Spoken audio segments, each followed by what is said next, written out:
Navdihujoč okrasni vrt v Prlekiji se razprostira v dveh nivojih.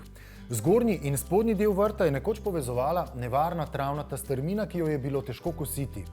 Da bi ukrotila breg, sta lastnika terasi povezala stopnicami iz železniških pragov, brežino pa utrdila s kamni in štori ter mednje posadila rastline.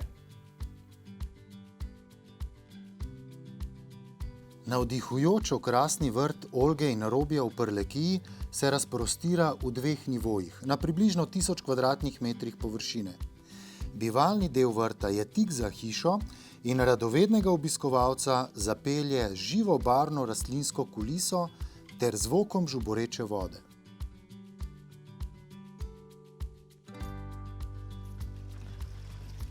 Tule je del vrta, kjer se dejansko družina največ zadržuje. Ribnik nam daje eno posebno energijo. Tule imamo mizo, stole, vrtno pohištvo, kjer imamo kosila. Vsi vikendi so vedno zunaj, kosila vedno zunaj, tudi zajtrki, ko je poleti zelo vroče, je zajtrk tule čudovit. Ribnik je nastal pred 5 leti. Lahko pa povem, da je bil to izjemno naporen projekt. Najprej smo se ukvarjali s prostorsko omejitvijo. Ker sem si jaz zaželel večji ribnik, kot je bilo prostora, smo morali odstraniti del vinske trte oziroma brajd, ki so rasle tu zraven. Potem druga ovira je bila pesjak od naše psice, ki je stal prav na tem delu, kjer je sedaj leseni podest, smo ga selili na drugo stran vrta. In med vsem tem seljenjem smo mi tudi pridno zbirali material za ribnik. Vso to kamenje in skale so pripeljane iz okolice Vrhnike in pa Logatca, ki smo ga doma zlagali na lesene palete.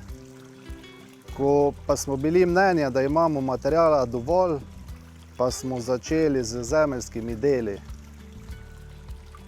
Sam izkop sem napravil ročno, pri tisti končni, najtežji nalogi pa so mi pomagali prijatelji.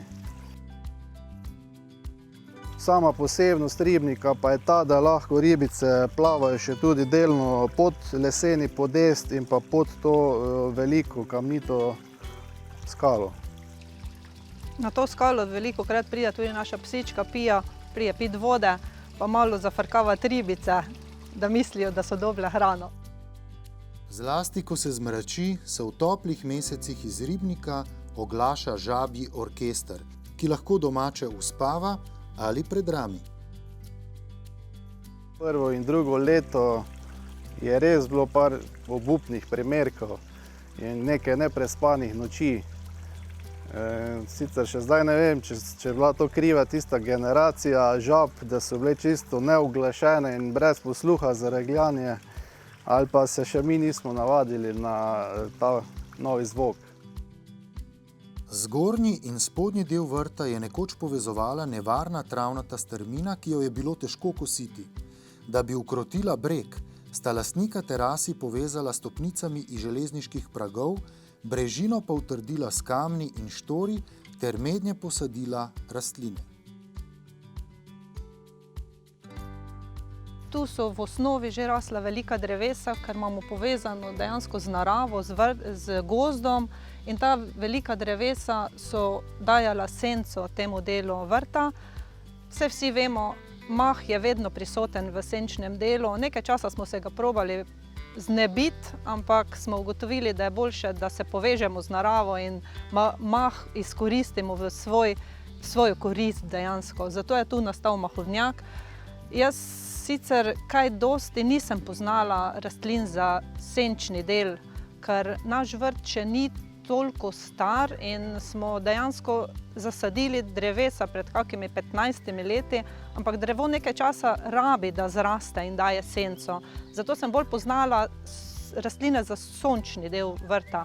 Predvsem imam na tem sončnem delu maslenice, ki pa pravijo, da so rastline zelenuhe, saj z njimi nimamo veliko dela. Edino, kar je, morate pobrati suhe odcvetele cvetove. Tudi ne rabijo zelo dobre zemlje, namreč tu pri nas je bila navožena zemlja in ni bilo kaj veliko dobre zemlje, tako da so zelo priporočljive tudi za take, ki nimajo vseh ugodnih pogojev za rast. No? In ko smo tu ugotovili, da dejansko rase mah, sem začela iskati tudi rastline za senčni del vrta. To so hoste, praproti, ki čudovito uspevajo v tem delu vrta. Mah je pa že v osnovi rasel, kjer ga pa ni bilo, smo ga pa zasadili.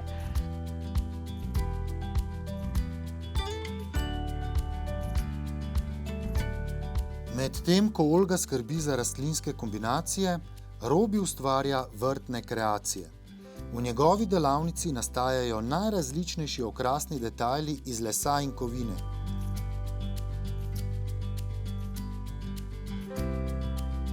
Tudi veličastni kamniti portal z vodnjakom je delo njegovih rok. Ta del obzidja smo mi poimenovali grajsko obzidje. Staro je 3-4 leta.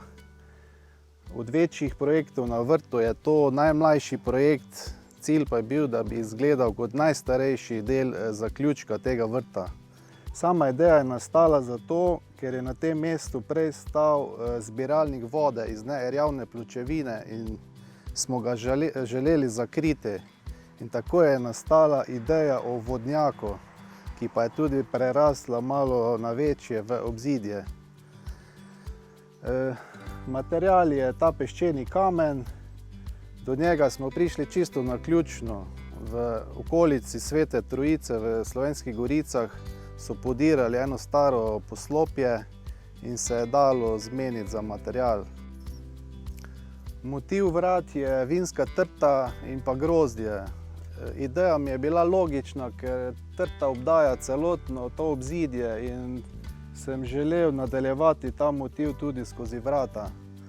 V celoti so varjena iz različnih premerov cevi in pa malo domišljije. Namerno jih nismo zaščitili, ker smo želeli s tem pokazati dodaten videz staranja. Listi te trte so izrezane na plazenskem stroju, oblika jagod pa je iz jeklenih kroglic zavarjena. V tem kotu pa imamo še okno, kjer hranimo kip prve lastnice, ki je nekdaj bivala v tem grajskem obzidju.